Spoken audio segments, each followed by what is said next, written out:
Welcome back, my friends, to TFT Hyper Roll with Autarch, and an absolutely wild game that only exists because of the live I did last Saturday, and someone requested me to try this build, so I decided to try it, and this was my first attempt at it.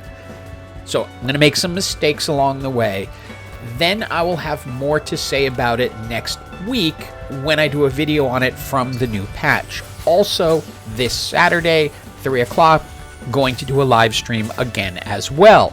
But let's get into Sentinel Big Shots. So let's look at the first set of augments and then talk about sort of how this build works, why it can work, why it wasn't as strong last patch and is a little bit stronger in the next patch. Nothing here really good, so I just went for Cybernetic Uplink. Now, one of the things that comes built in here is that you're going to hit 2 8-bit. So you're going to be getting a little additional damage because Garen is a Sentinel and Corki is a Big Shot, and they are both 8-bits. So that is going to help you out in terms of adding a little bit of damage to your backline.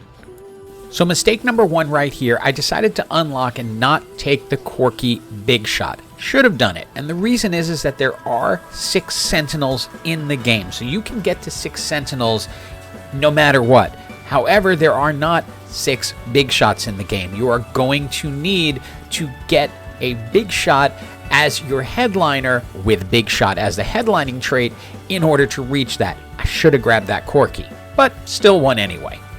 Now, Kaisa has been buffed in the latest patch, so he'll do a little bit more damage than he does in this game, but still, I would not want to focus my entire defense around him. There are much better Sentinels down the line that you're going to want to focus on, and again, I think you really want to focus on Big Shots early in this.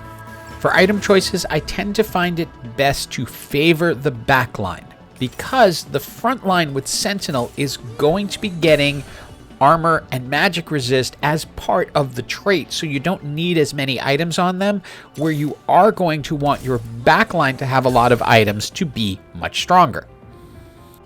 And again, sort of in the same way that the Punk / Rapid Fire Guardian build has a bonus with Punk because you get additional rolls, this one has that additional bonus with 8-bit. You're going to be getting a little more damage out of Corki, and it does end up helping a lot. Time for our look at our second set of augments. What the Forge, I'm not really a fan of that one, and Endless Horde has never worked out well for me, but Prismatic Ticket I really can't go wrong with. There are some I like better, like New Recruit, and then some situational ones. But let's get back to the game. I decided to upgrade my Sentinel. Again, after playing this after this, I found it a little bit more effective to focus on Big Shot rather than on Sentinel. Another thing I tended to find with this build is that you do pretty well early once you have 2 Big Shots. You're going to be able to do a lot of damage and hold things back. Your front line will stay strong at 3 or 4 Sentinels, and with 2 Big Shots or 1 Big Shot with 2 in it, you're getting that bonus and going to do a lot of extra damage. Now, this is an Endless Horde build, which looks really good at about this point in a game because it's going to raffle stomp everything. But because you can only put 1 item on per champion, it tends to get weaker at the end. For an item choice, I'm still focusing on the backline, so the BF Sword, which can go with the Sparring Glove and create an Infinity Edge on Kaisa. I'm going to pass on the KDA Kaisa. That will not work so well for me, even though it would have created KDA along with Lilia. I'd rather have the Big Shot. And now that they've mostly fixed Kaisa's missing her ult, I haven't fully checked the new patch, but she only missed now and then in the old one. I presume they've improved it even more with this next patch. She's pretty safe to use as a mid-game carry. You can see she's pretty strong. And as we manage to get a gold 3-star Kaisa, we look at the final set of augments, and it's a quick decision for Unified Resistance. That's going to add additional armor and magic resist to a team that is already getting boosted armor and magic resist. Now, because the Sentinel trait is team-wide, it's going to be helping everyone out, including the backline. So things like Lux ults, Karthus ults, and whatnot are not going to be quite as damaging as they otherwise would be in other builds. The NPC round gave us a ton of stuff to play with. We can put the Rage Blade on Kaisa, add a little bit more tankiness to the front line, or anti-heal in this case, in the terms of a Sunfire Cape, then want to create more damage in the backline. We picked up a Jhin, so we're going to go ahead, put the Giant Slayer on Jhin, and then an Adaptive Helmet. This moment, I'm going to hold it and decide which frontliner I want to enhance with it. Notice that with 4 Big Shots and also a 3-star Corki, 3-star Kaisa, we are able to do a ton of damage. The Rage Blade, Infinity Edge, Death Blade on Kaisa, super key. Now, I'm sure you know how Jhin works is the more spots you have open on your bench, the more guns he is going to fire. And when he gets to 4, that's when they all start aiming at people up to as many spots you get open. And that can be the difference for a match. Now, I want to take you on this little journey with me. I realize at about this point that I should probably dump the extra Sentinel and just go ahead and try to look for a Big Shot champ. So what I should have done in the first place. So I start looking through. I'm hoping to get someone who's Big Shot. There we go. We just picked up a Jhin headline Big Shot. We're going to go ahead and just beef up Cassante since he is our gold 3-star in front. But we're about to do something that we're going to regret. We get through, sell the Jhin, put the Giant Slayer onto the new Jhin. I was hoping for another Jhin item here so I could further enhance this amazing headliner champion that I just picked up. Go ahead, just grab the static ship for Corki so he can fire a little faster, and then use the champion duplicator to create a 2-star blitz. Why? I don't know.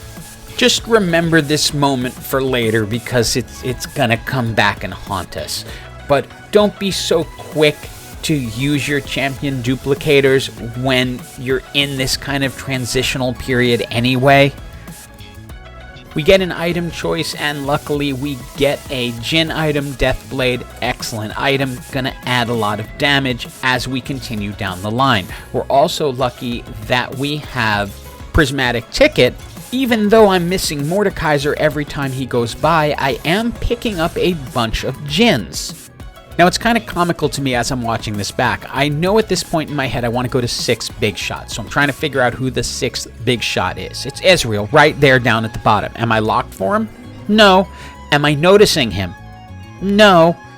I'm just happy that I've now made it into the top 4. But I've done it by missing just about everything I needed. I finally find another Ezreal, put him in, we now have 6 Big Shots. Final items, yay, something we can use for Jhin, the Infinity Edge, that will complete Jhin. Now at this point our backline is pretty set. The Even Shroud is going to be good because that will at least reduce the armor on some of the front line. Now, we have Prismatic Augment, so we're going to be able to do a lot of rolling. We want to find that 2-star Ezreal to get him in, and we have another 2-star Jhin sitting on the side. So, if we can pick up a few more Jhins, we'll get a gold 3-star Jhin. Now, this is also a build of Fundamental Evil because they have an emo Karthus with 2 Archangel Staffs. And while our 5 Sentinels are adding armor and magic resist to the entire team, and you can see us withstanding a lot of these more than we normally do, we're not going to be able to get away with it completely. Then, clinging to our lives with 2 health, we get to this point. Remember that champion duplicator I used to make a 2-star blitz? How useful would it have been right now? Because I can't make the gold 3-star Jhin without it. I just have to hope that I get through this fight. Again, Sentinel will help you against things like Karthus. Notice how well we are able to withstand that damage, and then Jhin does his thing and we survive. We are going into the quote sudden death round, which I'm happy to report is gone in the new patch. We're looking for a final Jhin. There it is. Gold. 4-star Jhin? That's the little platinum banner above it. So, yeah, luckily, and thanks to Gary, I'm not going to pay the ultimate price. I look up what Jhin does. It increases everything, damage over 2,600. So I think this is going to be similar to other 3-star legendary champs that just wipe the board in a second. But it doesn't quite work that way with Jhin. Notice he starts building his cannons around the side of the board. And while, yeah, he takes control, but it is a lot closer than I expected, even though he did 45,000 damage. I got a lot to say about this build in another video next week. Hope you enjoyed this one, and as always, have an absolutely awesome day.